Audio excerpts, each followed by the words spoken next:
Rejoice, for the Xbox One has been released. And now for your people bringing them about the latest in gaming news, get ready to get funky, it's the SAMTIME News! And it's game time. Hello, welcome to the SAMTIME News, where you get the latest and greatest news on video games. I'm your host, Sam Tucker, aka SAMTIME, and this episode is brought to you by Cats in Pockets. Meow. Let's get in some stories. Rejoice, for the Xbox One has been released with much fanfare in New York. We are beginning of the line. This is the very first guy in North America who's going to get an Xbox One. What are you thinking?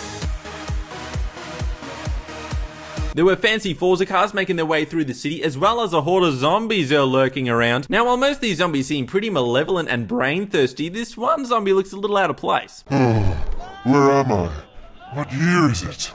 Is there onion rings? Aha, but before all that business was going on in New York, Australia and New Zealand were the first ones to actually get the Xbox One, because we live in the future! Now, Hanoi may be the first person in line here in New York City, but folks in New Zealand and Australia, they are officially the first ones to get their hands on Xbox One. I like how Major Nelson just leaves a few consonants out of Australia. New Zealand and Australia, they lit up the Sydney Harbour Bridge and that pointy tower thing, and it's said to be the biggest gaming launch in Australian history, with pre-orders per store at EB Games outnumbering that of any other in their GameStop region. And now I've heard rumours that pre-orders for the PlayStation 4 have actually outnumbered those for the Xbox One in Australia, which makes me wonder, are they going to do a big launch here in November 29th, since we're getting it actually a bit later than everyone else, well, America anyway. Or is Sony just going to cheap out on us? Oh, Sony, if you don't light up that bridge, I tell you what! And now that it's been released, people have been doing some freaky stuff with the Xbox One, including the HDMI input for the console, where they've like inputted another Xbox One with an Xbox 360 and things that just boggle my mind. It was inevitable that somebody just did this and made a stack of consoles, and now we have a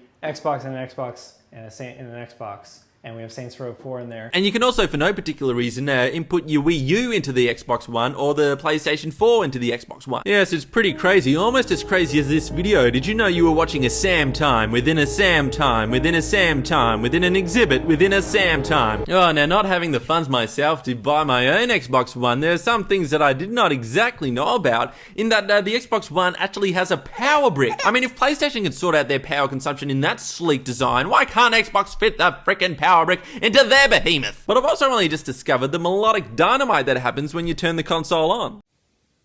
Kotaku have also gone to the liberty of making an Xbox DUET.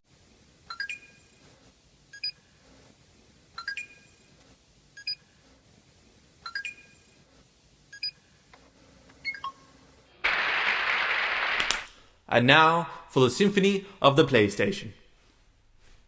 And now with these new consoles, we get good things like updated graphics and peripherals, but one thing we weren't quite banking on is different buttons. It seems small, but the start button on both controllers for both systems has been replaced by menu and option. And I feel that games' title screens now won't have the same kick as when it said press start. Killer Instinct, press menu. Battlefield 4, press the option button to continue. So it turns out a lot of games are opting for the press any button to continue, but that does have its own inherent difficulties. To start, press any key. Where's the any key? Oh, now there's been a bit of kerfuffle with the PlayStation 4, their game PLAYROOM, and its Twitch integration. Yes, the PlayStation 4 game PLAYROOM, which is kind of like an augmented reality thing, can be broadcasted live to Twitch TV to other consoles and Twitch websites around the world. And this has been exploited because the game utilizes a vision of your lounge room. People can do whatever they want in their lounge room, broadcasting live with the PlayStation camera. We're talking a bit of nudity and firearms. Yeah, some users have had their Twitch accounts disabled for their naughty behavior. And one of the main issues with the whole thing is just kind of controlling it with parental controls so that little kids don't see these nudity and things. Now, little Sam, I've disabled this Twitch integration for you, so you won't be able to see any naughty Rudies while you're playing your games, okay? Oh, thanks, Mum. Okay, I didn't want to see them anyway on my console. I mean, those images. Tits. Moving on to trading cards now. A Black Lotus card from Magic the Gathering is from the Alpha set, the first one ever printed in the very popular trading card game, has recently sold for the highest sale for a Magic card, $27,000. I like to say 27 large, because I'm in the mafia. Yes, the card is one of only about 1,100 ever printed, and they're very, very few in such a good condition, mint condition. So our international client in Australia actually is very, very happy to own this card. Yes, it was sold to an Australian, and I can confess it was me. I did buy the Black Lotus card, and here it is. Look at it. It's a gem, isn't it?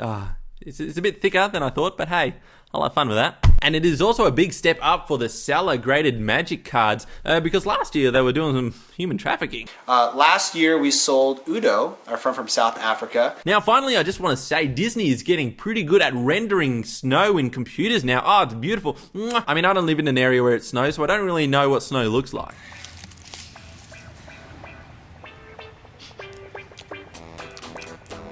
But I know this looks pretty good. And that's the SAMTIME news. Thank you so much for tuning in. Hey, stay tuned for Funky Time. SAMTIME, signing off. Subscribe today. Funky Time. Here is it. Is there onion rings? You got a cat in your pocket. You got a cat in the pocket. Look out what's in your pocket. There's a cat. Meow. And it's rumored. And it's said to be the biggest gaming. And it's said to be the biggest gaming. And it's said, that's too hard to say. Moving on to trainings cards. Oh, is this the new OREO controller? No, it's the new controller. If he still had his bubble or not. Incredible. I don't think he did have his bubble. Bubble is on the global cooldown, which means you can cast a spell every 1.5 seconds. You don't have to explain that to me. Okay, that's a little condescending. I would once again love to know who won. All this computer hacking is making me thirsty. I think I'll order a tab.